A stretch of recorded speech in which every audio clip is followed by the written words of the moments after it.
Good morning, everyone. I'm here for our third video in our How to Be a Calmer Parent mini series. In our first video, we talked about your why. We talked about how important it is for you to really have a firm grasp on what's motivating you, what is in it for you to change and to make some different shifts and movements in your day-to-day life, in your parenting sphere. So why?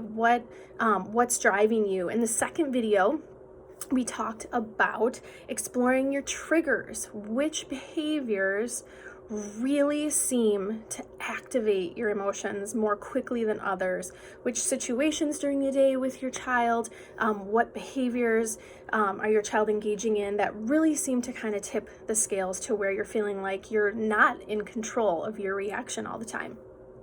And today we are going to talk about the first action step you can take. So now that you have a firm foundation of understanding, which you need in order to be able to make steps towards positive change, which we all need, because I know you do not like to do things differently and you do not like to really just change routines and change habits, because I know that nobody does.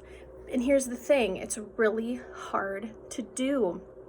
As humans, we are absolutely hardwired to keep doing the same. We're creatures of habit. There's a reason that that saying exists, because quite literally, the functions in our brain that allow us to move and act throughout the day kind of get on autopilot. Your neurons will continue to travel the pathways in your brain of least resistance.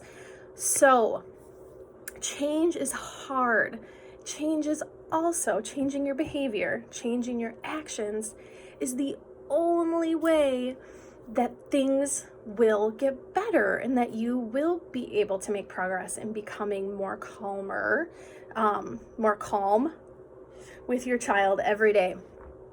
So that seems so obvious, right? Like, duh, I have to change in order to make change.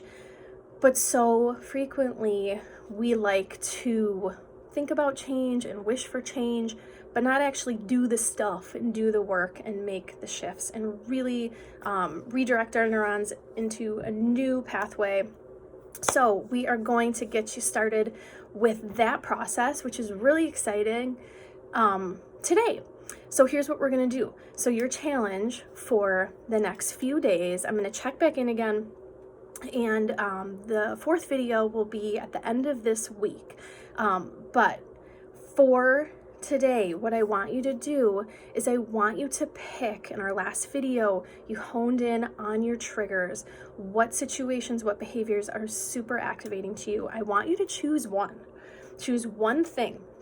So that might be when, one of my kiddos hurts another one. It might be when there's sibling bickering. It might be when my child is doing something and I'm asking them to, come into the kitchen and they're not listening, when my child ignores me, or it appears that they're ignoring me. So whatever the behavior is, I want you to pick one, just one. And here's what I want you to do.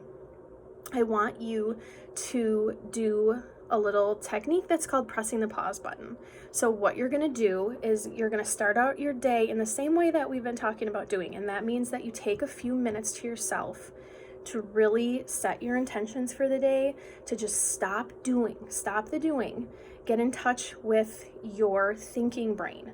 We're autopilot, we're going, we're doing. And if you're in that mode all the time, you're not going to be able to consciously think about how you want to do things different and why, and make those changes. So take a minute or two to center yourself in the morning and tell yourself, okay, I want to be a calmer parent today. This is the behavior I'm going to focus on. And when I encounter this behavior today, I am going to press the pause button. That means that when you observe this behavior, when you notice this happening, you're going to stop. You're going to make yourself stop, halt, and you're going to pause for 10 seconds before you do anything, before you say anything, before you do anything. All you have to do is stop and not do anything. It sounds really easy. It's actually really challenging. But what you're doing there is extremely powerful because you are rewiring your brain. You are literally sending your neurons along a different pathway. You're changing your brain. And this is an amazing thing that only humans are capable of doing.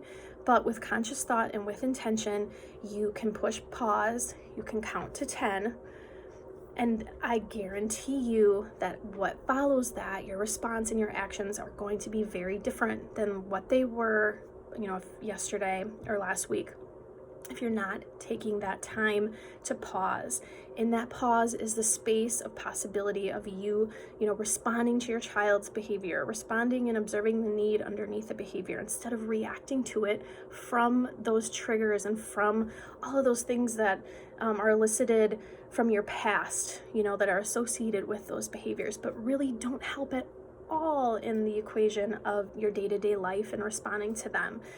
We really want to be in the moment. You want to be present and mindful of what's going on in that situation, right? We want to address their behavior effectively. You want to teach them. If you're following Parents with Confidence, I know that you strive to be, to use positive discipline, to be supportive and encouraging as a parent, and not to rely on negativity and criticism. So this 10-second pause is going to give you the freedom to show up in the way that you want to show up. So there is your challenge. I'm going to put a thread up in our Raising Emotionally Healthy Kids group where you can share the trigger that you're going to pick. And then we can support each other in our little challenge here. And you guys will do awesome. I know it. And I will see you in a few days with the 4th video. Go out there and do some awesome 10-second pauses.